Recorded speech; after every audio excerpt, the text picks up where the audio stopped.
visto. Muy buenos días, bendiciones. Los niños ya están pasando al taller de Jesús. Damos gracias a Dios por este precioso tiempo, ¿no? ¿Cómo nos comprometemos cuando cantamos? Yo decía esto, si te tengo a ti, lo tengo todo, ¿no? A veces cantamos, es bravo, hay que decirlo esto. Una cosa es cantar, otra cosa es vivirlo, ¿eh? Si te tengo a ti, lo tengo todo. Realmente es así, pero cómo cuesta a veces bajar estas expresiones del corazón cuando uno arranca el lunes a la mañana. Una cosa es decir, si lo tengo a ti, lo tengo todo, y otra decir esto el domingo, y otra es decirlo el lunes, ¿no? Suena diferente, aunque es lo mismo. Bueno, damos gracias a Dios porque es así. Muy bienvenidos nuevamente a este tiempo. Algunos que hace rato no veíamos, estamos felices de verles nuevamente aquí.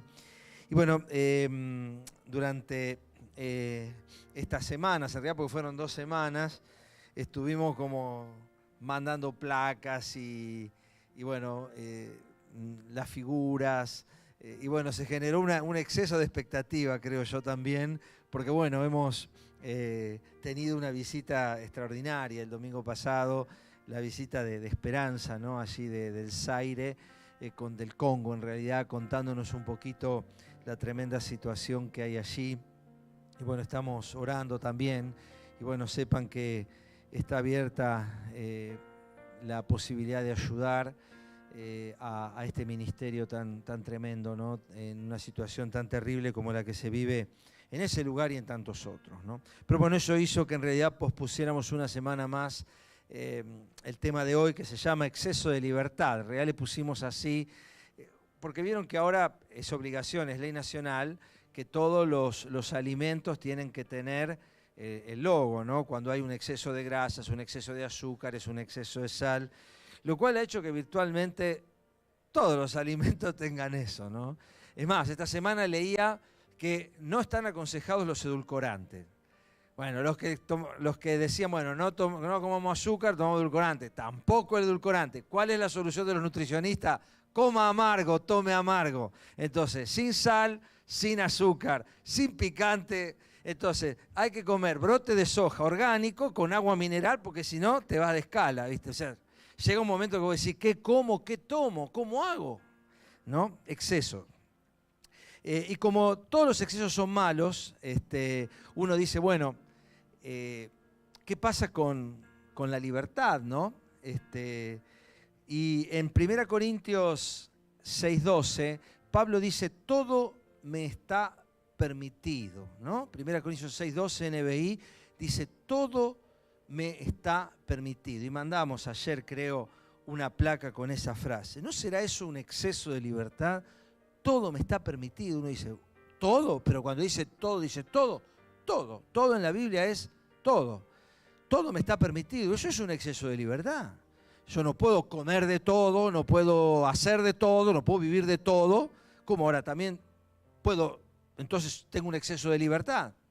En otra de las placas pusimos algo que alguna vez hicimos este ejercicio para pensarlo un poco, ¿no? Y medio le pusimos un contraste de campeonato. Vieron que ayer, no se difunde, pero ayer empezó el Campeonato Mundial Sub-20 en Argentina, con un triunfo agónico del seleccionado Sub-20 allá en el Estadio Madre de Ciudad de Santiago, el Campeonato Mundial Sub-20 de fútbol, ¿no? Y bueno, en esta aura de campeonato decíamos, ¿qué pasa si en el campeonato, no sé, llamémosle al campeonato Buena Vida? En el campeonato Buena Vida llegan 4 a semifinales. Llega el dinero, llega la salud, llega la libertad y llega el poder. Estos son los 4 semifinalistas del campeonato de la buena vida. Porque uno dice, bueno, el poder, la libertad, la salud, el dinero, ¿no? Son 4 gigantes realmente que uno diría, ¿cuál ganará? ¿Quién se va a llevar el trofeo en este campeonato, donde hay estos 4 semifinalistas, ¿no? Y bueno, alguna vez lo dije desde este lugar, cada cual puede tener su postura respecto a esto, cuál es el más importante. Pero mi propuesta, porque tengo el micrófono, después podríamos pasarnos todo el día hablando de esto, pero mi propuesta es que el que ocupa el 4.º lugar en esto es el dinero. El cuarto lugar lo ocupa el dinero. Aunque uno diría, el dinero mueve todo, pero desde mi perspectiva, el dinero ocuparía el cuarto lugar finalmente en el campeonato. No se sube al podio. Porque para mí, aún la persona que tiene dinero, y lo vemos lamentablemente en la realidad política argentina, la persona que tiene dinero va a entregar todo el dinero que tiene para conseguir poder. Es decir, que el poder mata al dinero. Porque uno dice, pero ya tiene todo lo que tiene mucho más de lo que necesita, ¿por qué se perpetúa? Porque al hombre le importa más tener poder que tener dinero. Ahora, uno dice, ¿cuál sería el que ocuparía el tercer lugar entonces? O el segundo lugar, porque si el último lo ocupa el dinero y el cuarto el poder, o el tercero el poder, yo diría que el segundo lo ocupa la salud. Porque el hombre entrega todo lo que tiene, paga todo el dinero que tenga y hace todo lo que sea posible para sanarse. Va a entregar todo con tal de sentirse mejor, con tal de sentirse bien. Entonces, para mí, la subcampeona de este campeonato de la vida es la salud. Entonces nos deja que el primer puesto, la que va a alzar la copa en este campeonato, es la libertad. ¿Y que la libertad es más importante que la salud? Sí. Y esto lo hemos dicho otras veces. Cuando en el norte las trampas para osos y para zorros que tienen un pestillo que cuando lo toca atrapa la pata, el zorro que queda atrapado en esas trampas es capaz de roer su propia pata para quedar libre y escapar, ¿no? Y el hombre hace lo que sea por la libertad, pierde la salud por la libertad. El hombre a lo largo de la historia ha hecho cualquier cosa por la libertad. Ustedes piensen en esto, ¿conocen alguna calle que se llame dinero? ¿Conocen alguna calle que se llame poder? ¿Conocen alguna calle que se llame salud? ¿Conocen alguna calle que se llame libertad?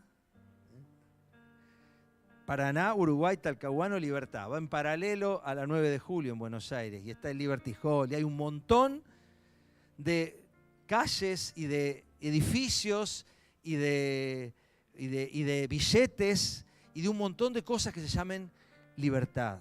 Porque desde que el hombre perdió la libertad en el Edén, es lo primero y lo más importante que busca. La búsqueda del hombre ha sido por la libertad. Las luchas humanas han sido por la libertad. Las grandes guerras han sido por la libertad. Hoy Ucrania está peleando porque quiere mantener su libertad. O sea, la libertad es lo más importante. Y esta semana de mayo, justamente, recordamos en el primer gobierno patrio el deseo de los patriotas, de un pequeño puñado, porque no fue todo el virreinato, que quería liberarse del poder de Fernando VII, del poder de España, y así poder generar su propio proyecto, ¿no? Los patriotas de mayo, en el Cabildo Abierto de mañana, hablaron en realidad de querer ellos constituir su propio gobierno, poder decidir el propio destino de sus naciones. Esta corriente de libertad, de emancipación más que de libertad, porque en realidad ellos hablan de libertad, pero lo que buscaban era emancipación, arrastró al continente americano, porque así fue una catarata de revoluciones, desde Estados Unidos hasta Argentina, que abarcó el continente americano a principios del siglo XIX y fines del XVIII también. Bueno, todo esto es porque el hombre busca la libertad. Ahora, cuando Pablo dice, todo me está permitido, ¿no será un exceso de libertad? Yo quiero entonces que hoy reflexionemos un poco sobre nuestra libertad. Y para eso te propongo algunas preguntas. Si me proyectás, Juan, la primera pregunta en el PowerPoint. Bueno, ahí está, muy bien, me proyectaron la plaquita. Entonces, mi propuesta es que la libertad va a ganar en el torneo. Así que vamos ahora a avanzar un poquito y quiero hacer que nos hagamos algunas preguntas. Esa, por ejemplo, ¿por qué Dios, que aborrece la desobediencia, decide crear seres potencialmente capaces de desobedecer? ¿No? ¿Alguna vez la gente se hace esta pregunta? Si Dios le molesta tanto el pecado, ¿por qué me creó a mí que tengo la posibilidad de pecar? hubiera creado sin la posibilidad de pecar, ¿o no? O sea, vos no vas a fabricar algo que justamente produzca lo que vos más aborrecés. Si vos aborrecés los cardos, no vas a poner un cardo en tu casa. Si estornudás con un pelo de gato a 100 metros de distancia, no vas a tener un gato en tu casa. O sea, uno nunca cobija, produce, genera, cultiva lo que aborrece. O sea, nadie va a cultivar una planta que aborrece. Si odia las mandarinas o el olor a mandarina, no va a poner una mandarina en el patio, obviamente. O sea, nadie hace lo que aborrece. Ahora, ¿por qué Dios crea a alguien potencialmente capaz de desobedecerle?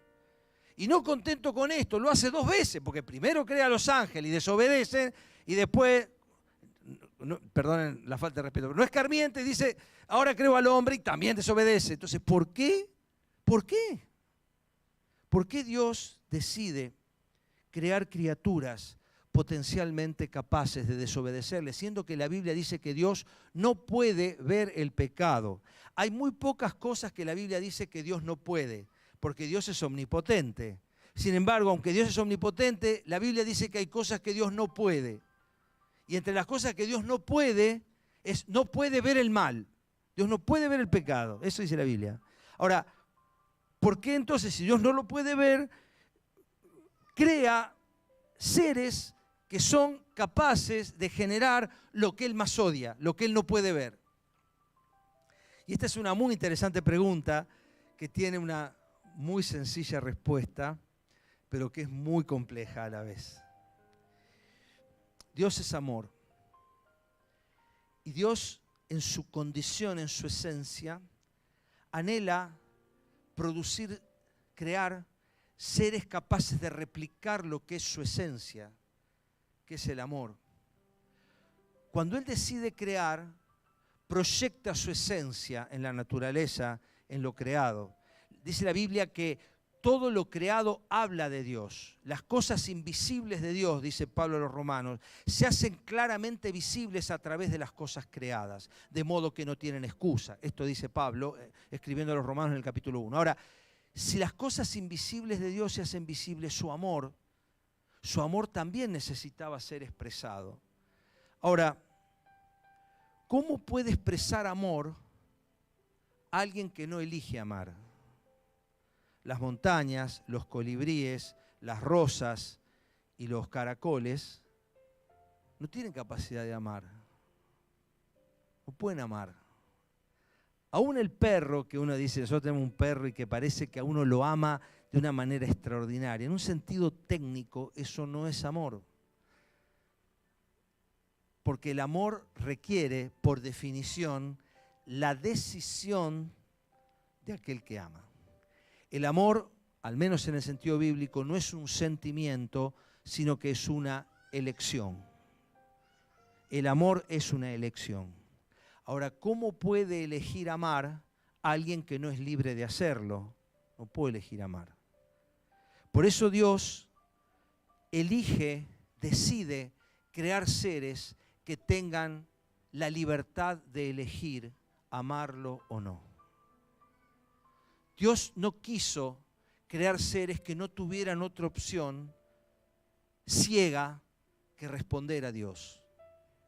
Dios quiso que los que estuvieran cerca de Él fueran seres que hubieran elegido esa situación.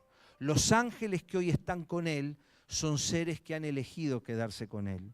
Una tercera parte eligió no hacerlo. Una tercera parte de los ángeles eligió no hacerlo y se fueron con el diablo y hoy son los demonios. Pero una tercera parte de los ángeles eligió no hacerlo. Y Dios no los destruyó en el momento, del mismo modo que no destruyó al hombre que pecó. Porque si Él da la posibilidad de elegir, tampoco va a destruir a aquel que elige no quedarse con Él. Esa es la razón. Dios crea seres potencialmente capaces de desobedecerle porque en su esencia está que querer que los que estén con Él quieran estar. Voy a respaldar esto con la palabra de Dios. Vamos a Oseas 11 del 1 al 8. Oseas está en su Biblia. Tenga fe que va a aparecer. Oseas capítulo 11.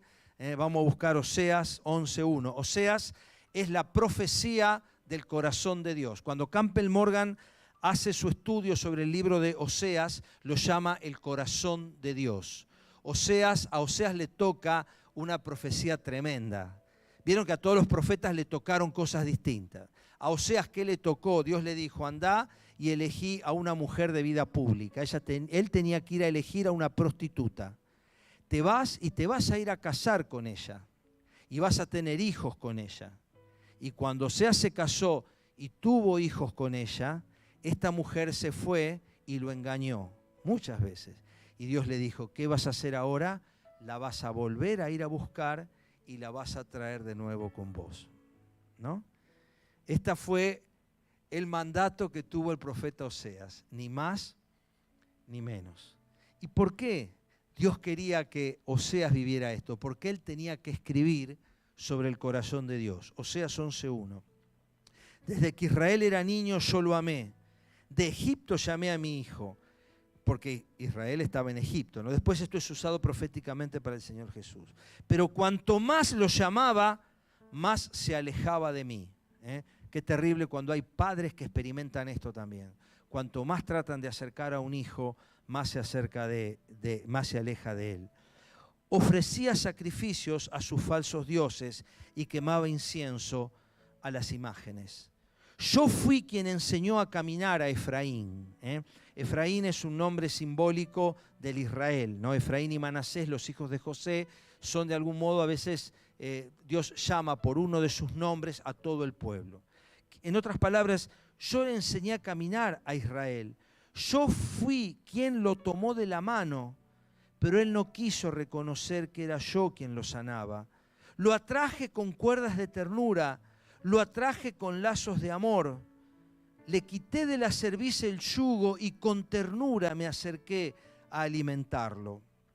No volverán a Egipto, sino que Asiria reinará sobre ellos porque no quisieron volverse a mí. En sus ciudades se blandirán espadas que destrozarán los barrotes de sus puertas y acabarán con sus planes. Mi pueblo está resuelto a renegar de mi nombre. Por eso, aunque me invoquen, no los exaltaré. Pero, dice el 8, ¿cómo podré yo entregarte, Efraín? ¿Cómo podré abandonarte, Israel? Dice, dentro de mí el corazón me da vuelcos y se conmueven todas mis entrañas, ¿no? El corazón de Dios hacia un pueblo persistentemente rebelde. Dios elige amar. Dios elige crear un pueblo capaz de no querer estar con Él.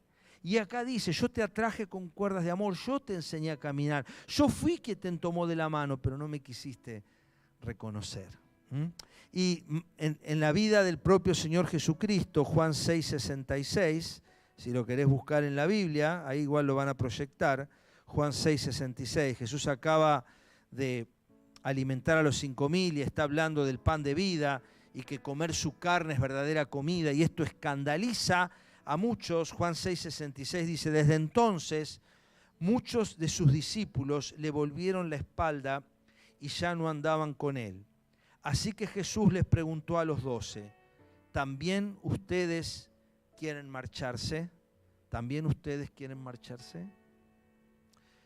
El estar con Dios siempre será una elección.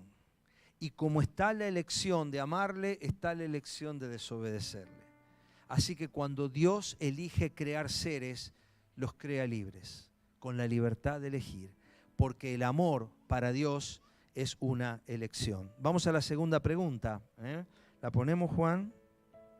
Ahora, si Dios quiso crear un pueblo libre, Dios quiere crear un pueblo libre. Entonces, ¿por qué Dios nos ha dado tantos mandamientos si es que realmente quiere que vivamos libres? Esto es lo que plantea la gente. Bueno, si Dios quiere que yo sea libre, ¿para qué necesidad de escribir todo esto? Hacé lo que quieras. O como dice Pablo, dale para adelante. ¿No? Si total, somos libres. Si puedo hacer todo lo que quiero, si todo me está permitido, ¿no? Mirá, Tiago, todo está permitido. ¿Todo bien, Tiago? Ojo con el lápiz ese, che. Lo tiene en la boca. Todo me está permitido, como a Tiago. Él va a mirar las luces, camina bien, el Padre lo tiene que ir a buscar. Y así hace Dios con nosotros, ¿no? Cuando nosotros nos bandeamos, tomamos el rol de Diego. Venimos a buscar. Eso es lo que hace Dios. Busca a su Hijo, nos trae. Pero ¿para qué nos dio mandamientos?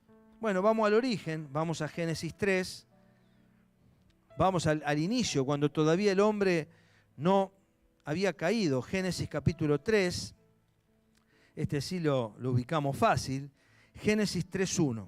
La serpiente era más astuta que todos los animales del campo que Dios el Señor había hecho.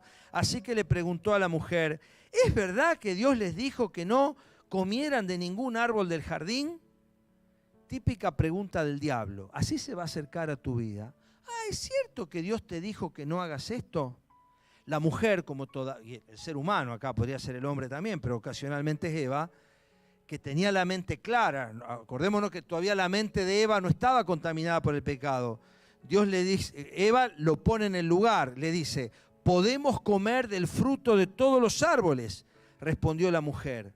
Pero en cuanto al fruto del árbol que está en el medio del jardín, Dios nos dijo, no coman de ese árbol. Fíjate cómo es el diablo. El diablo siempre te pone el foco en lo que no podés hacer. Eva, ¿qué le dice? No, no es cierto eso. Dios me dijo que yo puedo comer de todo, menos de ese. El diablo te va a poner la lupa, te va a poner el reflector sobre lo que no podés hacer. En cambio, la palabra de Dios te pone el foco en todo lo que podés hacer, excepto en lo que no conviene hacer. Lógicamente, nosotros somos seres curiosos, ¿no? Es como si a cada uno de ustedes le regalara yo un pendrive y le digo, mirá, acá tenés 978 canciones. Podés escuchar la canción que quieras en ese pendrive, excepto la 616. Esa no la escuches. ¿Cuál va a ser la primera que vamos a reproducir en el pendrive? La 616. ¿Por qué? Porque el solo hecho de advertirnos que algo no hay que hacerlo es suficiente, condición suficiente y necesaria para que precisamente eso hagamos. Entonces el diablo, que nos conoce, porque asistió a nuestra creación, sabe realmente cuáles son nuestras debilidades y siempre va a poner el foco en lo que no podemos hacer. Y Eva le dice, podemos comer de todo, pero de eso no. Y el diablo le dice, no es cierto, no es cierto, no van a morir. Dios sabe muy bien que cuando coman de ese árbol se les abrirán los ojos y llegarán a ser como Dios, conocedores del bien y del mal. Nunca el diablo te da la mentira completa, porque la mentira completa es obvia, ¿no? Es burda. Nunca el diablo va a venir a tu vida con una mentira grosera, porque sabe que rebota. Es como el que te trata de engañar con los mensajitos y los WhatsApp y todas esas estrategias ahora virtuales que hay para robar. Nadie va a venir con la obviedad. Nadie te va a mandar un WhatsApp que dice, mira, te estoy robando, ¿me podés pasar el número de tu cuenta? Nadie va a hacer eso. El diablo tampoco, porque no es tarado, digamos, no va a ir a decir lo que no podés hacer. Siempre va a entrar de esta manera, con una mentira envuelta, ¿no? Es una torta envenenada, pero que tiene un hermoso decorado de atracción, de verdad. No, dice el diablo, eso no es cierto. Cuando ustedes coman de eso van a ser abiertos sus ojos, lo cual es cierto. Eso es cierto. No van a ser como Dios, eso es mentira, pero sí van a ser abiertos sus ojos, eso es cierto. Y van a conocer el bien y el mal, eso es cierto, de hecho pasó. Entonces, el diablo envuelve su mentira en una confitura muy agradable, muy estética, de verdad. Siempre el paquetito del diablo va a venir envuelto de esta manera. Por eso es tan peligroso, por eso es tan dañino, ¿no? Ahora, Eva le dice algo, de todo podemos comer, pero de esto no. Eva, la mujer, tenía en claro el concepto porque todavía no había caído. ¿Por qué entonces Dios, volvemos a la pregunta, ¿por qué Dios, si quiere que seamos libres, nos dio tantos mandamientos? ¿Por qué? Ahí vamos a poner el power de nuevo. ¿Por qué Dios, si realmente quiere que nosotros seamos libres, nos pone tantos mandamientos? Esto lo pregunta la gente, esto lo pregunta la humanidad, esto lo pregunta el que no conoce a Dios. Por la misma razón que Diego lo vino a buscar a Tiago acá adelante. Tiago no se da cuenta de que tener una lapicera o un lápiz en la boca es potencialmente riesgoso. Aunque Diego le explique a Tiago, mirá, te podés caer y si te caes de boca te podés clavar el lápiz y esto puede generarte un daño terrible. Por más que se lo explique a Tiago, Tiago va a volver a agarrar el lápiz y va a volver a salir porque es lógico, porque es su naturaleza. Ahora, si nosotros proyectamos esto a la idea de Dios, cuando Dios nos establece límites, es porque Él sabe cuál es el ámbito de nuestra libertad sin riesgo.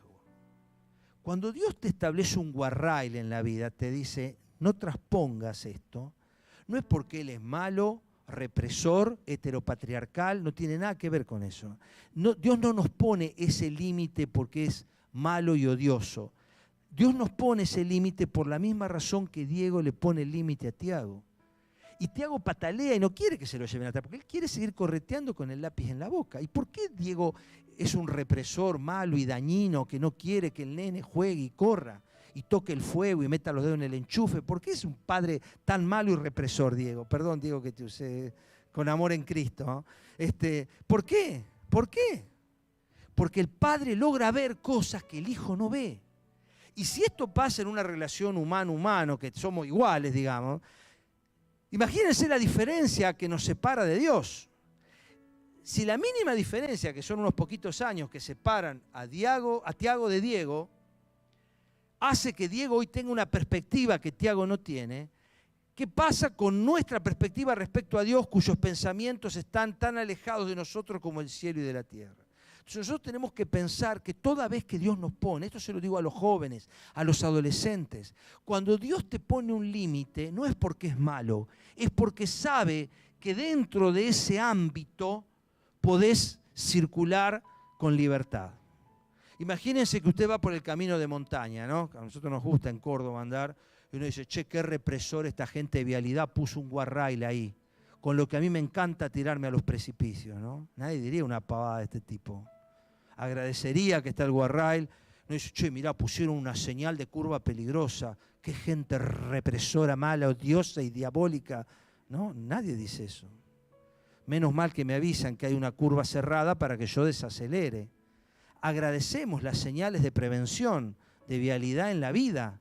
O cuando nos ponen alta tensión, cuidado, peligro, aguas profundas, no nadar acá. Uno agradece esas señales de prevención. ¿Por qué? Porque uno no puede saber que ese río ahí tiene remolinos, ¿no? Si uno va al Paraná, frente a lo que era el ex balneario municipal, uno ve el agua tranquilita, ni se imagina que ahí está lleno de remansos. Todos los años se ahoga alguno ahí, porque ahí pega la vuelta el río y remansea abajo, pero eso no se ve desde arriba. Entonces, si ahí no dijera prohibido bañarse, todo ve un agua tranquilita, fantástica ahí para tirarse y bañarse, y abajo están los remolinos. Y así es la vida.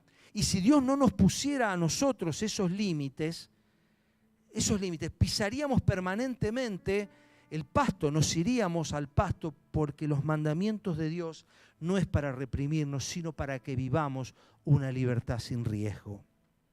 Es importante que entendamos esto. Dios quiere que seamos libres, pero no quiere que nuestra libertad sea causa de una mayor esclavitud. El concepto de libertad que hay en el mundo es yo quiero hacer lo que quiero, yo quiero vivir lo que quiero. ¿Y cuál es la imagen de la libertad? Y la imagen de la libertad es el tipo en la balsa, así, en las islas Fiji, ¿no? O el que está en la cumbre de la montaña estirando los brazos hacia arriba. Porque el concepto de libertad que tiene la gente es poder hacer absolutamente lo que quiero. Ahora, si yo hago absolutamente lo que quiero, en algún momento voy a hipotecar mi libertad, de modo tal que voy a hacer algo que esa libertad se transforme en esclavitud. Por eso Dios no es que es malo, justamente Dios nos ama y es nuestro Padre. Y agradezco que haya pasado la escena acá con Tiago y Diego, porque nos ayuda a ilustrar y a ver físicamente cómo realmente opera el corazón humano. Ahora, los chicos no, yo quiero hacer lo que quiero, yo quiero salir, yo quiero probar la cocaína y no me alcanza con la cocaína, quiero probar el Paco y quiero en esto y quiero probar allá y esto y lo otro y quiero andar con la moto a 350, quiero hacer lo que quiero porque mi libertad es hacer lo que quiero. Y esa es la mal entendida libertad. Cuando Dios nos pone mandamientos, no es porque no quiere que seamos libres, sino porque quiere que vivamos una libertad sin riesgo. Ojalá lo entiendas a esto, porque entender esto te va a vacunar contra muchas de las graves enfermedades sociales, psicológicas, espirituales, que hoy están matando a la humanidad, están matando a la humanidad, más que el exceso de azúcares y más que el exceso de calorías. El exceso de libertad, mal entendido, hoy está matando a la libertad. Ahora, nosotros sí podemos hacer lo que querramos. Ahora, entonces, ¿cómo dice Pablo que puedo hacer lo que quiera? Porque así dice 1 Corintios 6:12, lo podés leer. Todo me está permitido. ¿Por qué dice Pablo que todo me está permitido? ¿Eso quiere decir que yo puedo hacer lo que quiero? Literalmente sí. Porque no existe nada lo suficientemente malo que vos puedas hacer que te aleje del amor de Dios. No existe nada lo suficientemente pecaminoso, horrible y espantoso y abominable que haga que un hijo de Dios que realmente ha aceptado a Cristo en su corazón se quede sin el cielo. Y esto merece un amén. Porque yo no puedo hacer nada lo suficientemente malo que me aleje del amor de Dios. Romanos capítulo 8. ¿Quién nos separará del amor de Dios? Angustia, desnudez, peligro o espada. Ni lo alto, ni lo pasado, ni lo profundo, ni lo porvenir, ni ángeles, ni principados, ni potestades, ni ninguna otra cosa creada nos puede separar del amor de Dios que es en Cristo Jesús, Señor nuestro. Cito literalmente Romanos capítulo 8.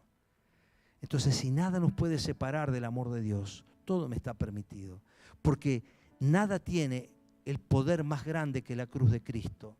Vos pensá esto. Si hubiera un pecado, si hubiera una maldad, si hubiera un daño lo suficientemente grande que aboliera el poder de la sangre de Cristo, ese algo sería más fuerte que la sangre de Cristo, lo cual es un contrasentido. Porque nada es más poderoso que la sangre de Cristo. Los que trabajan en liberación, y lo he comprobado personalmente, cuando a una persona endemoniada se le cita la sangre de Cristo, se produce es más, aconsejan no hacerlo los que trabajan en liberación, porque esto provoca una revolución en el mundo espiritual. Y el demonio se enloquece. ¿Por qué? Porque la sangre de Cristo lo liquidó. La sangre de Cristo lo mandó al lago de fuego y azufre a él. Pero a vos te salvó. Y esto es importante entenderlo. Porque fuera de ti nada deseo. Es todo lo que tengo es eso. Porque la sangre de Cristo, adolescentes y jóvenes, nos ha dado la más grande de la libertad. Y hoy tenemos un exceso de libertad. Entonces, ¿por qué no abusamos de ese exceso de libertad? Por lo que decíamos antes.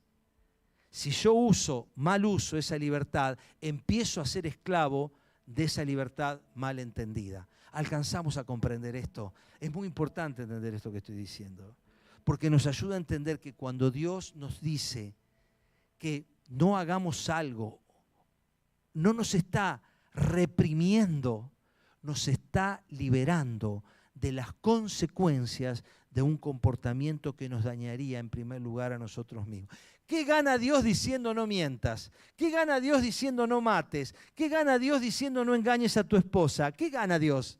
¿En qué cambio la esencia de Dios? Dios está allá arriba, está en el cielo. No hay nada que yo pueda hacer acá que lo afecte o lo modifique. Entonces, ¿por qué Dios me dice eso? ¿Qué gana Él con eso? Absolutamente nada. El que gana soy yo. O sea, Dios no necesita que yo cumpla sus mandamientos. Yo necesito cumplir sus mandamientos. Nosotros nos equivocamos, no, porque Dios quiere. Dios quiere porque quiere que te haga bien a vos. Yo no le afecto un ápice. Dios está más allá de todo eso. Él no puede ser afectado por el mal de nadie. Entonces, cuando Dios me dice esas cosas, hay que entender que son para mi propio beneficio. Y quiero cerrar con la tercera pregunta, que está un poco relacionada a la anterior, ¿no? Y que tiene que ver, ¿por qué si Esperanza, la misionera que estuvo el domingo pasado, que ella fue liberada de esa situación terrible, fue sacada de ese entorno tremendo, tuvo la oportunidad de quedarse en un país donde con todos los defectos que tenemos, ella misma dijo, tenemos un montón de beneficios respecto a lo que ocurre en ese país?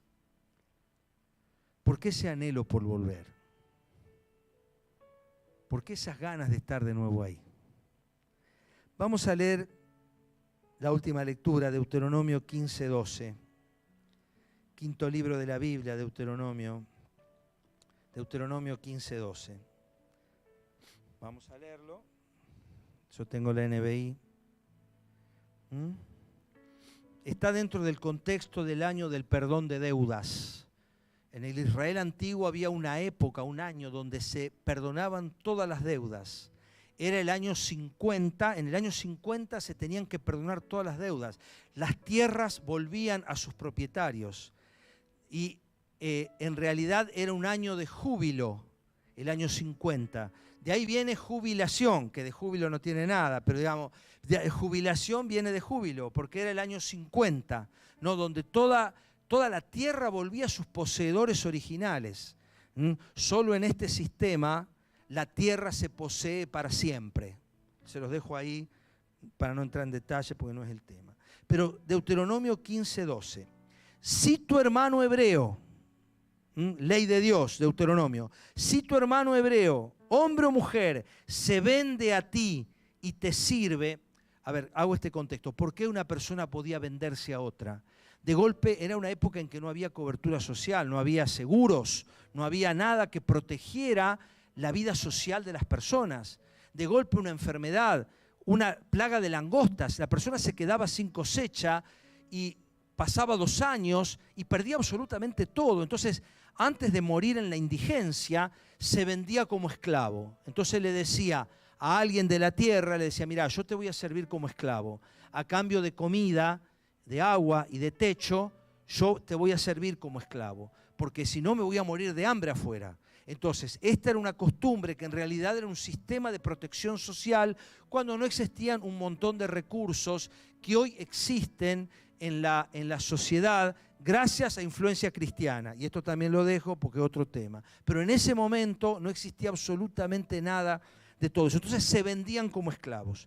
Si tu hermano, hebreo, hombre o mujer, se vende a ti y te sirve durante 6 años, en el 7º lo dejarás libre. Acá te hacen trabajar 74 años más, pero no importa. En el 7º año lo dejarás libre. Y cuando lo liberes, encima, no lo vas a despedir con las manos vacías. Abastécelo bien, con regalos de tus rebaños. Indemnización. Indemnización marca 2000 a.C. Abastécelo bien con regalos de tus rebaños, de tus cultivos y de tu lugar. Dale según el Señor tu Dios te haya bendecido. Es decir, es proporcional a tu bendición. Esto siempre es así. Recuerda que fuiste esclavo en Egipto. O sea, no te olvides de lo que sos vos. Todos los que tenemos empleados tenemos que acordarnos de cómo somos nosotros y de dónde nos sacó Dios a nosotros. Recuerda que fuiste esclavo en Egipto y que el Señor tu Dios te dio, ¿qué cosa? Libertad. El Señor tu Dios te dio libertad. Por eso ahora te doy esta orden. Así vas a liberar a tu esclavo, que no hay tutía. Esto obviamente Israel nunca lo hizo, de más está decirlo, pero era la ley. Ahora, si tu esclavo, y acá viene el punto que quiero abordar, versículo 16, si tu esclavo, escuchen, porque te ama a ti, porque ama a tu familia o a tu casa, traduce el RB60, y le va bien contigo, te dice, no quiero dejarte, lo vuelvo a leer, pero si tu esclavo, y aclara, porque te ama a ti, porque ama a tu familia y porque le va bien contigo, te dice, no quiero dejarte, entonces tomarás un punzón y apoyándole la oreja sobre una puerta, le perforarás el lóbulo, un agujero en el lóbulo de la oreja. Así se convertirá en tu esclavo de por vida, lo mismo harás con tu esclava. No te pese dejarlo en libertad a tu esclavo, porque sus servicios durante esos 6 años te costaron apenas la mitad de lo que habrías pagado a un empleado. Así el Señor tu Dios te bendecirá en todo lo que hagas.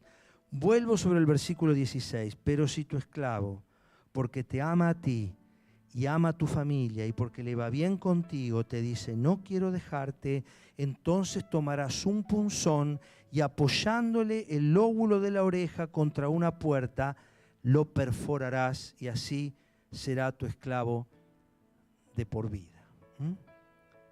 Ahora, yo quisiera que alguno de los tecladistas, o Eli o Enzo, me acompañen porque quiero ilustrar, para cerrar la idea, esto con una anécdota, ¿no? Vamos a suponer en realidad que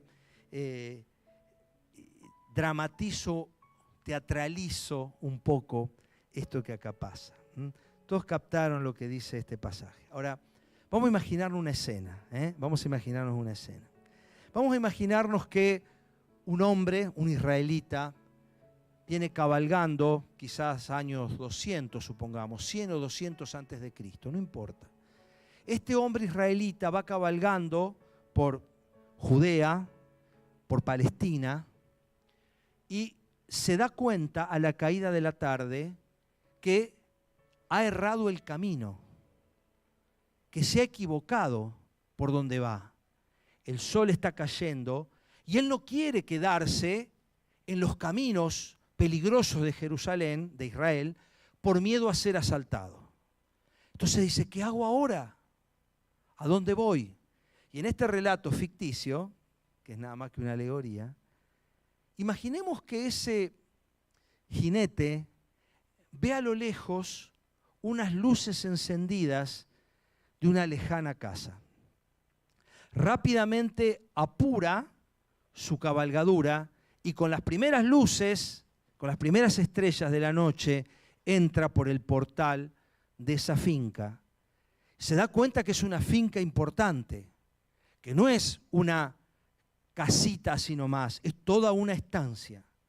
Cuando él entra ya casi de noche, golpea a la puerta y es amablemente atendido y le preguntan qué desea y él les explica, miren, he errado el camino, necesito hospedaje porque no quiero quedar en la calle. El hospedaje en Medio Oriente o en Oriente en general, aún hoy, es una responsabilidad moral. Aún hoy entre los árabes y entre los pueblos que habitan el Medio Oriente, la hospitalidad es un principio central en sus culturas. Este hombre entonces es hospedado, se lo hace pasar, se le sirve algo caliente por el frío de la noche, alguien toma su cabalgadura y la lleva hasta el establo donde están los caballos. Y este hombre le llama la atención algo, le llama la atención la manera en que lo reciben, la manera en que lo tratan. No logra entender qué es lo que le llama la atención. En eso se acerca una jovencita con una vasija de agua para lavarle los pies, otra usanza propia de la época. Y mientras le está lavando los pies al visitante, él observa que esta chica tiene la oreja horadada. Tiene la oreja perforada. Y ahí se da cuenta de lo que le había llamado la atención. El mozo de cuadra que le llevó el caballo también tenía la oreja perforada. Y se pone a mirar. Y ve que el esclavo que está alimentando con troncos el fuego también tiene la oreja perforada. Y la mujer, entrada en años, que está cocinando, tiene la oreja perforada. Y mira al sirviente que está colaborando y limpiando en todo y observa que también tiene la oreja perforada. Y él comprende el lenguaje de la época. Y entonces llama al mayordomo, que también tiene la oreja perforada, y le dice algo. Yo quiero conocer al dueño de esta finca. Necesito conocer al dueño de esta finca. Y el mayordomo le dice, está de largo viaje, pero pronto va a volver. ¿Qué me quiere decir esta alegoría? Hoy hay mucha gente que está perdida en el mundo, que ha errado el camino, que se le viene la noche y está llena de miedos. Y está buscando desesperadamente un lugar donde ser cobijada. Ahora, el dueño de casa no está. El Señor, el propietario, está de viaje. A ese propietario no lo pueden ver, pero sí lo pueden conocer.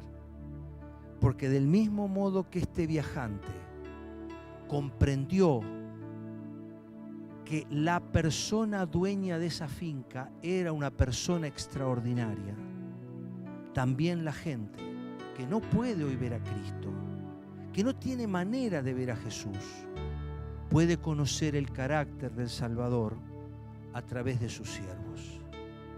Porque la conclusión a la que llegó este viajante ficticio de esta historia también ficticia es que si toda esa gente, pudiendo haber quedado libre, eligió quedarse en esa casa y por eso tienen sus orejas perforadas, si esta gente prefirió quedarse en esa casa, es porque el dueño de casa amerita que esta gente elija quedarse ahí. Porque le ama a él, porque ama a su familia y porque le va bien con él. Por eso la pregunta del millón para la iglesia del siglo XXI no es cuántas personas asisten a la iglesia, no es qué tan poderosa es la alabanza, ni siquiera cuántas sanidades o milagros se producen en medio de ustedes. La pregunta del millón para la iglesia del siglo XXI es: ¿cuántos sirvientes de oreja horadada, de lóbulos perforados hay en la iglesia de Cristo en Argentina, en Buenos Aires, en este lugar? ¿Cuántos siervos de oreja perforada?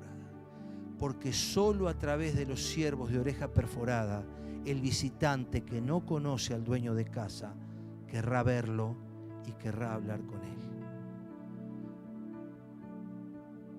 Nosotros somos la imagen del Dios invisible. El que a vosotros recibe, a mí me recibe. Simón, hijo de Jonás, ¿me amas? Sí, Señor. Apacienta mis ovejas. La demostración cabal de nuestro amor a Cristo será, fue y es ser siervos de oreja perforada. ¿Qué te mantiene a vos en este lugar? Tenés toda la libertad. Podés no venir nunca más a este lugar, ni a ningún lugar. El cielo sigue siendo tuyo, porque no es tu mérito el tenerlo, sino que alguien te lo regaló a precio de sangre y de su muerte. El cielo seguirá siendo tuyo. Pero ¿por qué elegís quedarte? Qué bueno que cuando alguien te pregunte, ¿por qué vos seguís asistiendo? ¿Por qué vos cumplís los mandamientos? ¿Por qué vos te vas a Zaire, al Congo, pudiendo quedarte en casa? ¿Por qué? ¿Por qué? Si el mismo cielo lo va a heredar el cristiano que está haciendo la plancha al lado de la pileta tomando sol, el mismo cielo lo va a heredar que Esmeralda, que en este momento está poniendo en peligro su vida, que la fusilen en cualquier momento en la calle. ¿Por qué haría eso si es el mismo cielo para los dos? Y la pregunta que haría Esmeralda sin decirlo es: porque te amo a ti, porque amo tu casa y porque me va bien contigo, no quiero dejarte. ¿Cuántos siervos de oreja horadada habemos en este lugar? ¿Cuántos elegimos quedarnos porque lo amamos a Él, porque amamos su casa y porque nos va bien con Él? No se puede amar al dueño de casa sin amar la casa. El discípulo del amor dijo lo siguiente: el que dice que ama a Dios y no ama a su hermano es mentiroso. Clarito, como es Juan, clarito. Y mentiroso, sos un mentiroso. Listo. Porque te ama a ti, porque ama tu casa y porque le va bien contigo. ¿Quiénes acá están dispuestos a atestiguar que sus orejas están horadadas? Porque cuando entra alguien, miren, yo me he cruzado con varias personas, digamos, en el último año que han pasado por esa puerta. Algunas están acá y se han quedado. ¿Y quiénes se han quedado acá? No escuché a nadie que diga yo me quedé acá por la prédica del pastor. No escuché a nadie. Eso después lo hablamos. Pero ninguno escuché que diga acá me quedé por la prédica del pastor. Me quedé acá porque me recibieron bien. El otro día me dijo una persona que hace muchos años que no venía y volvió, me dice, me encantó que cuando llegué me recibieron como si nunca me hubiera ido. Lo dijo de esta congregación. Y eso a mí me llena el corazón. Mucho más que si me digan qué lindo que predicaste el domingo. Porque predicar el domingo bien es bastante fácil, pero ser siervo de oreja horadada es bastante complicado. Y la persona rara vez se queda acá por la prédica del pastor. Es más, cuando llega la prédica del pastor, que pasó una hora para que el pastor predique, la persona nueva ya decidió si este es el lugar que se va a quedar o no. Lo decidió antes que el pastor llegue acá. Ya miró, ya identificó, ya sabe si acá hay personas de oreja horadada. Ya sabe si acá lo van a recibir. Ya sabe si acá lo van a abrazar. Ya lo sabe. Ya sabe si acá lo van a escuchar. Ya sabe si acá va a encontrar un amigo, una amiga, alguien que escuche su larga tertulia, desoída siempre, de las infinitas situaciones que ha vivido en la soledad de su camino. Ya lo sabe, ya lo sabe. No llega a la prédica. Y cuando llega a la prédica, ya sabe si se va a quedar o no. Quiere decir que lo más importante para que un extranjero que cruza la puerta de nuestra casa perdure en este lugar, no es la prédica del pastor, no es la calidad de la alabanza, es el corazón. Y por eso uno de los roles más importantes, centrales que tiene una congregación y en el culto es la persona que está en la puerta. Esa persona es determinante en la mayoría de los casos, mucho más que lo que yo estoy diciendo acá en este momento. Me quedo porque te amo a ti, porque amo tu casa y porque me va bien contigo. Cuando una persona me dice que se va a ir de una congregación, yo le digo lo siguiente. Yo mismo tengo muchas razones para irme de la congregación que pastoreo, yo mismo. La pregunta no es por qué me voy de una congregación. La verdadera pregunta es ¿a qué voy a la siguiente congregación? Esa es la pregunta. Yo le pregunto, bueno, ¿y vos qué vas a ir allá? ¿A qué vas? Si a mí me dicen, no, porque allá me recibieron bien, me abrazaron, me dieron un beso y me contuvieron, le digo, amén, seguí ahí. Pero si hay otras razones, tratá de entender que la verdadera razón por la que uno permanece en un lugar es porque te ama a ti, porque ama tu casa y porque le va bien contigo. Yo te invito a cerrar los ojos y a decirle al Señor si realmente tu permanencia en este lugar, tu permanencia en el camino del Señor, tu permanencia en la comunidad de fe, se debe a que lo has hecho siempre, se debe a la rutina, o realmente podés decir, Señor, yo estoy aquí porque te amo a ti, porque amo tu casa y porque me va bien contigo. Y acordate lo que dijimos al principio, mientras orás. El amor es una elección, no es un sentimiento.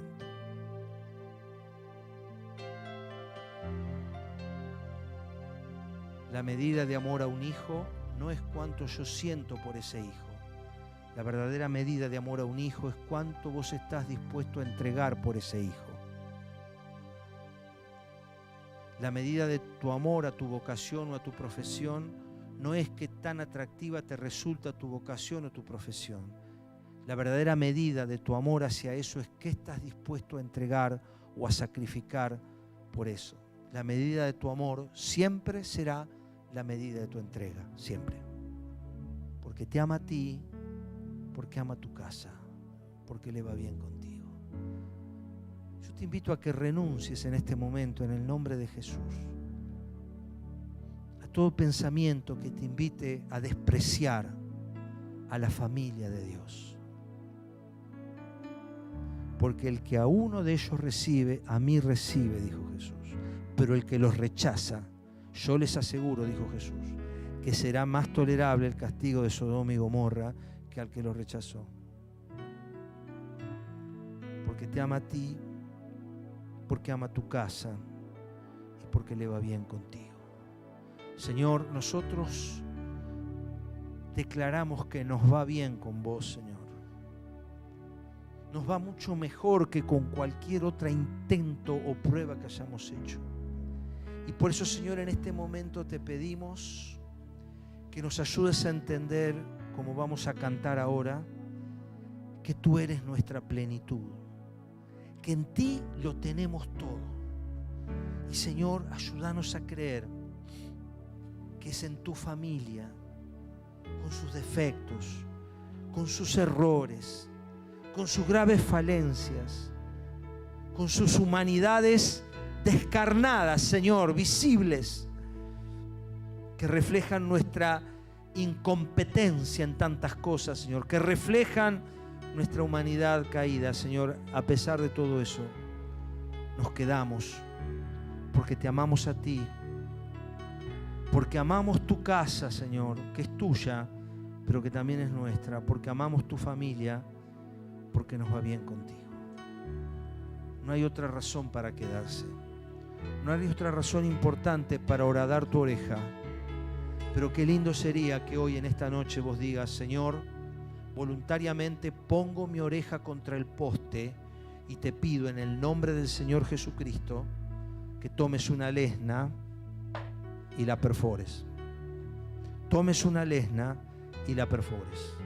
Porque es en este momento donde yo decido, Señor, que mi permanencia en tu camino y en tu familia no será por imposición, por obligación ni por religión, sino que será porque te amo a ti, porque amo a tu familia y porque me va bien contigo.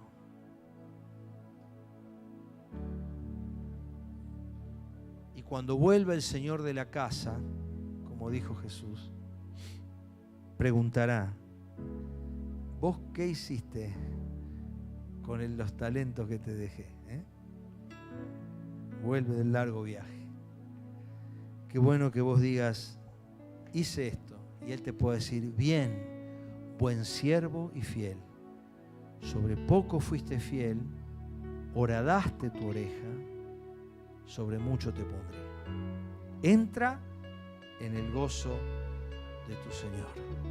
Señor, queremos pedirte que hables fuertemente a nuestro corazón con esta palabra y que elijamos el servirte, no por imposición o por obligación, ni siquiera porque nos guste el ministerio que nos tocó, que elijamos servirte, Señor, porque te amamos a ti, porque amamos tu casa, amamos tu familia y porque nos va bien contigo.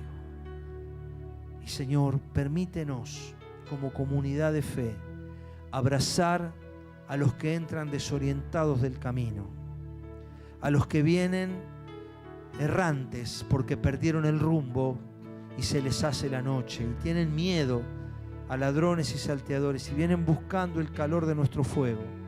Señor, que realmente pueda haber en nosotros siervos de orejas perforadas que están sirviendo no por imposición, no por religión, sino y solo porque te aman a ti, porque aman a tu familia y porque nos va bien contigo. Y hoy, Señor, en este lugar levantamos nuestras voces para decir que seguimos, Señor, y seguiremos y avanzamos, porque te amamos a vos, Señor, porque amamos a tu familia y porque con vos definitivamente nos va bien. En el nombre de Jesús. Amén. Te invito a ponerte de pie y a declarar que Él es tu plenitud. Y mientras lo cantás, déjame decirte que es tiempo de horadar orejas.